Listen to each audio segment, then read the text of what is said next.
मस्तपैकी आज मी शिळ्या डाळीपासून आणि मेथीची भाजी टाकून मस्त पराठे बनवले आहे. बघू शकता किती मस्त चमचमीत झाले आहे.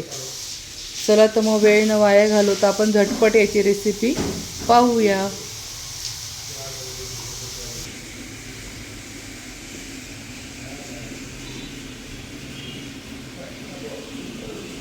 मेथीची भाजी घेतलेली आहे बारीक चिरून. त्यानंतर याच्यामध्ये मी आता तीळ, ओवा आणि बडीशोप टाकून घेणार आहे.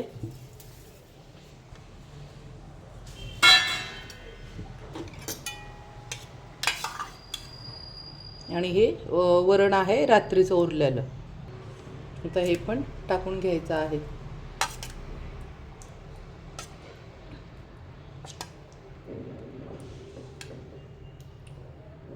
आता यात आपण गव्हाचं पीठ टाकून घ्यायचं आहे आणि थोडं बेसन पीठ टाकून घेणार आहोत. बेसन पीठ नाही पण टाकलं तरी चालेल, कारण की हे मुगाचं वरण येतं, याच्यामध्ये ऑलरेडी मग मुगाची डाळ येतेच. तर तुम्ही नुसतं गव्हाचं पीठ पण घेऊ शकता, ते बेसन पीठ, ज्वारीचं पीठ असं पण घेऊ शकता. पण मी आता इथे फक्त याचं गव्हाचं पीठ घेत आहे. इथे मी गव्हाचं पीठ टाकून घेतलं आहे आणि इथे आता फक्त थोडंसं एक हाताची आपली उंजळ तेवढं मी बाजरीचं पीठ टाकून घेत आहे. बाजरीमध्ये मी ज्वारी आणि बाजरी एकत्र दळून आणते, मिक्स पीठ आहे. पण बाजरीचंही टाकू शकतात आणि ज्वारी असेल नसते तर ज्वारीचं पण टाकून घ्यायचं आहे. तर चवीनुसार मीठ टाकून घेऊया.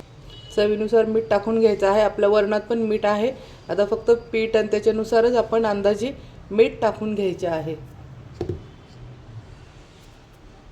तर मिक्स करून घ्यायचे.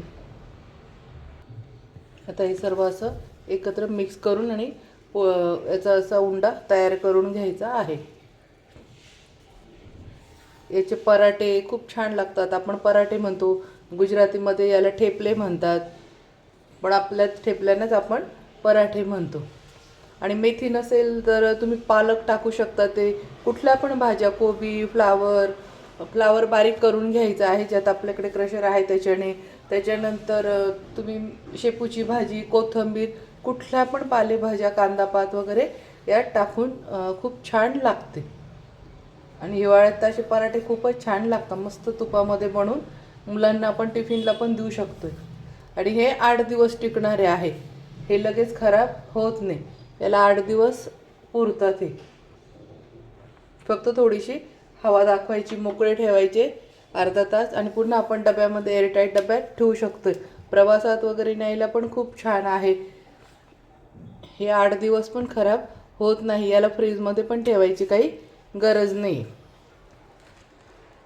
याला खूप नाव आहे. आपल्या मराठी लोक आपण याला धपाटे म्हणतो, पराठे म्हणतो, त्यानंतर कोणी दशम्या म्हणतं, गुजरातीमध्ये याला ठेपले म्हणतात.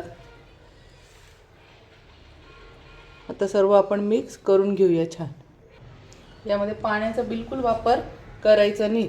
आपण ती डाळ आहे तर डाळीमध्ये भिजवायचं, लागत लागत डाळ टाकत राहायची आहे. यात पाण्याचा एक थेंब पण टाकायचा नाही आहे. अशा पद्धतीने आता सर्व उंडा करून घेतला आहे. आता आपण याचे गोळे करून घेऊया. आपल्याला जेवढ्या आकाराचे हवे असेल, जेवढे लहान मोठे आपण त्यानुसार याचे असे गोळे करून आणि लाटून घेणार आहोत. अशा पद्धतीने सर्व आता मी उंडे तयार करून घेतले. आता आपण लाटून घेऊया मस्त. इथे मी गॅसवर तवा ठेवला आहे आणि आता आपण लाटून मस्त अशा पद्धतीने लाटून घ्यायचं आहे पीठ लावून.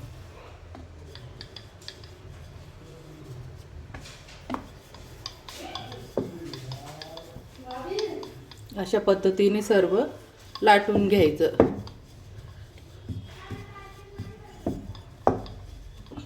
आपल्याला लहान मोठे जेवढे लागतात त्यानुसार लाटून घ्यायचं आहे. आता हे झालं. आता आपण हे तव्यावर टाकून घेऊया. तव्यावर आता तूप टाकून घ्यायचे आहे मस्त.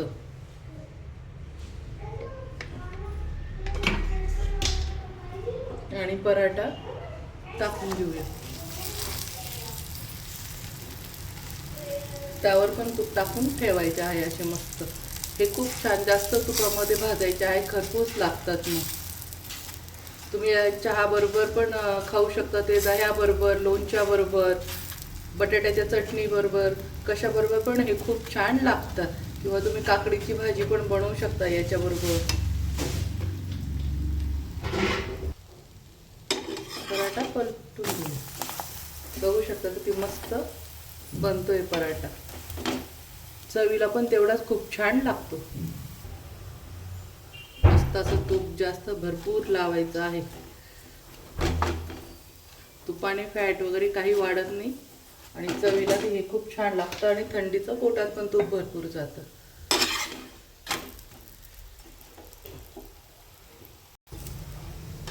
मस्त हा झाला आपला पराठा. अशा पद्धतीने सर्व पराठे आपण आता बनवून घेऊया.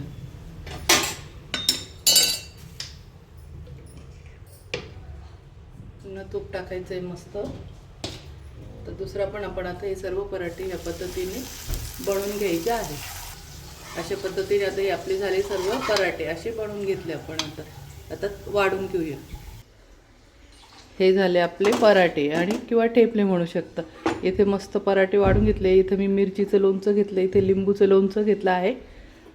तर कशी वाटली माझी फ्रेंड,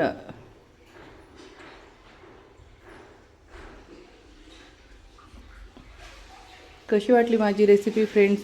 आवडलं असेल तर माझ्या चॅनलला लाईक करा, सबस्क्राईब करा आणि शेअर करा. मस्त खा आणि मस्त राहा. त्याच्याबरोबर मस्त गरमागरम चहा घ्यायचा आणि आपण नाश्ता करून घेऊया.